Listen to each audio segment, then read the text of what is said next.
Okay, well, hi everyone. Today I'm here with Dr. Anthony Dillon. Anthony is a researcher at the Institute of Positive Psychology and Education at Australian Catholic University, based here in Sydney. And I've had the pleasure of getting to know Anthony over the last few years, and am really interested in his work and research, and particularly a paper that he published a few years ago now, Anthony, which I'd love for you to just briefly make reference to today. But I specifically wanted to talk to you today because it is NAIDOC Week, which I understand is a celebration of history, culture and achievements of Indigenous and Torres Strait Islander people. And so, yeah, just welcome. Lovely to see you. Thank you. Thank you, Suzy. Fantastic. So could I start a little bit about your background, but I'm also really keen to hear from you what NAIDOC Week means to you as well. Yep. Okay, look, as you described, I'm a researcher / psychologist here at our institute. So I have an interest in quite a few areas: positive psychology, conceptualisation of mental health, Aboriginal wellbeing. And a lot of the work we do here at our institute is focused on Aboriginal wellbeing. So it takes up a big slice. So a lot of our tasks are focused on that, whether it be in the topics relating to the community, schooling, policing, whatever. So we cut across a few areas in the Indigenous space. Fantastic. And the paper that you wrote, what year was that actually, Anthony? It was about 3 years ago now. Yes, towards a positive psychology of Indigenous thriving. And for me, I guess it was the only paper that I've come across that had made some explicit links between the field of positive psychology and I guess the concept or the idea of Indigenous thriving. What would you say are the key points that you and your co-authors were trying to make in that paper? Okay, that although we like to think of this label of positive psychology as a westernized construct, when you strip away the language and the baggage that comes with that language, positive psychology is very much aligned or consistent with traditional Indigenous ways of viewing the world and interacting with others. So it's really not that different. It takes I won't use the word positive, so that's too circular, but it does take a realistic look at life.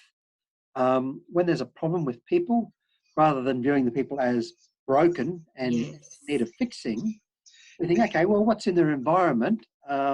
What knowledge can we transfer to them, or what can we arouse in them such that they relate better to their environment and the people around them? Fantastic. And I noticed that you did make the links between the strengths-based approaches of positive psych. And I guess that also links to, I would assume, NAIDOC Week and the focus on celebration of achievement as well. Is that right? Yes. Look, certainly, in every other week of the year, we get these bad news stories, and there's certainly a time and place. We need to be aware that there's problems. There's no use sticking your head in the sand. But in addition to that, it's also good to recognise that there's a lot of normality in the Aboriginal community. And more importantly, that normality is it's not a separate bubble to the rest of Australia. Mm. We have non-Aboriginal people passing in and out through that bubble, just as we have Aboriginal people passing in and out through mainstream Australia. So yes, it's a celebration of Aboriginal things. NAIDOC is celebrating that, but NAIDOC is also an opportunity for just Aboriginal and non-Aboriginal people just to get together and mingle and share experiences and tell stories together and talk about good things and bad things and all that sort of thing. And I liken it to, and this is what I spoke about when I was giving this acknowledgement this morning. It's we have a week for it. It's a celebration, but it's like a birthday. Someone in your life, sure, you're with them every other day of the year, but on this particular day, you do something that's a little bit more special for them. You take an interest in them. You talk about what's pleasing to them. You find out more about their world, how you can do what's right for them, what's good for them, etc., etc. And so it is with NAIDOC Week. Sure, every other week of the year, we have Aboriginal people. We're engaged in Aboriginal activities. We're just mixing and mingling with Aboriginal people. But for this week, we like to just do things a little bit more special. We'll have dinners, we'll have barbecues, we'll have morning teas, we'll have art and craft. There was a didgeridoo player this morning, we'll do storytelling, and we're just celebrating these people for a week. And again, we're not forgetting them for the other parts of the year. Just saying, hey, just like with a birthday, you don't forget the person on the other 364 days of the year. But we're just saying, for this day or for this week, we want to just highlight and showcase you people. And the Aboriginal people, they very much want the non-Aboriginal people to be part of that party. Yeah. It is a party. Fantastic. And there's a lot of different events that you can attend, and we'll put the link to the website for people that are interested as well. And just quickly, I know we haven't got a lot of time, Anthony, but the theme this year is voice, treaty and truth. What are your thoughts around the theme? It's a very interesting one. Each of those three is controversial. Right. And when I say controversial, I mean, even within the Indigenous community, there's differences of opinions. To use the word division might be a bit strong, but just like in the non-Indigenous community. So I think it's good to just remind people that there are some issues here, and there's going to be disagreements within the camp. Yes. And that's not necessarily a bad thing. No. Just the same as it is for non-Indigenous, and we shouldn't fall into this trap of thinking that Indigenous people are an homogenous group of people. They're very diverse, and certainly in traditional times, or even in parts of Australia today, like in Central Australia, where the traditions are still held on to, it is very, very wrong when one group of Indigenous people feels that they can speak on behalf of another Indigenous people. So let's keep in mind that these topics, and I could drill down a bit deeper if you wanted to, but I think for now it's just really important to realise that each of those three needs to be unpacked carefully. Right. And we need to respect that there are going to be different perspectives, views and opinions on those topics within the Indigenous camp. Yeah, I think that's a really important point, isn't it? And any current research that you're doing that might be relevant to this as well, Anthony? And we do have the International Positive Psychology Congress coming up next week in Melbourne. I'm not sure, are you presenting anything, or what are your current research interests? Okay, well, I'm presenting a couple of papers, but I'll talk about the more interesting one. Okay. We don't need to bore people with the psychometrics paper. But the interesting one, and this has been ongoing research for us for a while, is we know that everyone knows that education is so important for Indigenous and important for non-Indigenous people. Yes. But we know, given that the hardships and the suffering Indigenous people face, education is the key, or one of the keys, to freeing them. Yeah. And that's great. Around the coast of Australia, you've got a lot of Indigenous kids in school and doing really well. What happens to those Indigenous kids in remote communities that are far away from quality schools? And just on a tangent here, in remote parts of Australia, it's really hard to get quality staff to remain in schools. So one option, if we want them to have an education, is boarding school. Right. So, and there are around the country, thank goodness, there are many good boarding schools that appear to be doing a good job. Yes. But we need that research to find out, okay, how well are they doing? Are they really doing well? Yes. And if so, what's the mechanism by which they're doing well? What's the formula? Is there a formula? Yes. For helping these Indigenous kids? What's it like in the long run? So when they finish grade 12, what happens then? There's no use if they get this great grade 12 education, but then after that, they do nothing with it. Yes. What happens when they go into adulthood? So it is a long-term project. You need to look, from the early ages right through the lifespan. Yes. And I guess also very important with that, we know that there's going to be benefits there for the Aboriginal kids and their communities, because often when they come from a community to the city to get their education, yes, the community and the families miss them, but they're also very proud. Yeah, right.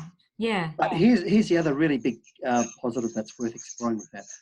When these Indigenous kids come to these boarding schools, it's a fantastic experience for the non-Indigenous community within the school. Yes. Because they get to learn about, and they get to learn it firsthand from Indigenous kids. They get this education, this experience that they wouldn't ordinarily get otherwise. And we know that's what the families are telling us. They say, look, these kids are our kids. You know, as far as we're concerned, even once the kid finishes school, finishes the program, he will always be, or she will always be a member of this family. Oh, that's it's a very enriching win-win situation. But as you know, we need research to find out what's exactly happening here. Absolutely. And I guess I have been asked over the years what's happening for Indigenous kids, Indigenous people, Indigenous communities from a positive psych perspective. And my response has been, I don't think there's a lot happening yet. I mean, would that still be your response? Or? Yes, we're sort of just scratching the surface, and yeah, the little bit of information I have read about boarding schools for Indigenous kids hasn't been very flattering. Right. So, you know, it is a tough gig to do. Yes. And those that are doing it well, and there's a few around the place that are doing it well, have had to learn through trial and error. Yeah, right. They've made a lot of mistakes along the way. It's a learning and growing process. Yes. Yes, well, we may have an opportunity to run a pilot. It's not signed off on yet, which I think I flagged with you up in far north Queensland. And I guess if we do engage in that, I'm really going to be relying on the principal who has actually worked with us a number of years ago and understands, I guess, the approach and the way that we work, but we're going to be really relying on her knowledge of having worked with Indigenous communities for a long time in guiding us in how this might work in her school and with, you know, with the kids and the families there. So very much learning and very much willing to be guided by her experience and knowledge and the community experience and knowledge. And just on that matter, aren't some of these principles fantastic? Absolutely. They do. Absolutely, yeah. Really, it has such a big impact on the whole culture, as we know. Yeah. So another project I've been working on, just quickly, although I'm not talking about it at the Melbourne conference, but something I spent a few months on was looking at, again, coming back to this problem of remote communities. What's another solution apart from boarding? Ideally, we want quality schools in these places. And that's a real challenge. One, how do you get staff that will stay there for several years? Yes. It's very, it can be disappointing and very counterproductive when you have a high turnover school staff, because kids think, okay, how long are you going to last? That's right. And kids and families need to get to know the teacher, and the teacher needs to get to know the community. So you want quality teachers who are there for the right reason. That's You don't just want right. them there because they're collecting a good pay packet. You want them there because their heart is in it. Yeah. They need to be supported because they're away from home. That's right. And also in these places, you know, there's often inertia has set in where school is not seen as a priority, or if it is seen as a priority, there's other competing priorities. Right. So how do you get in and work with these communities and understand that, look, we've got a good school happening here, and we know that there's problems happening in the community, and we want to work with you. Yes. So that, you know, community is good, school is good. There's an open gate policy between us, and so there's lots of challenges there.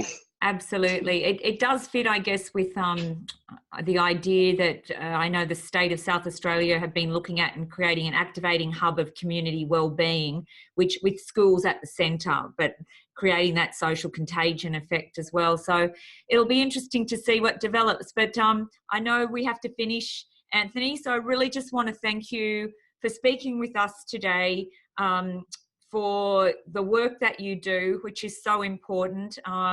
And we do hope that we can stay in touch and you can keep us up to date as, you know, as your research progresses. And good luck next week at IPRA. I'll be there, so it'll be great to see you there as well. Okay, thank you very much, Suzy. Let's keep the dialogue going, and happy NAIDOC week. A happy NAIDOC week. Thank you, Anthony. Thanks.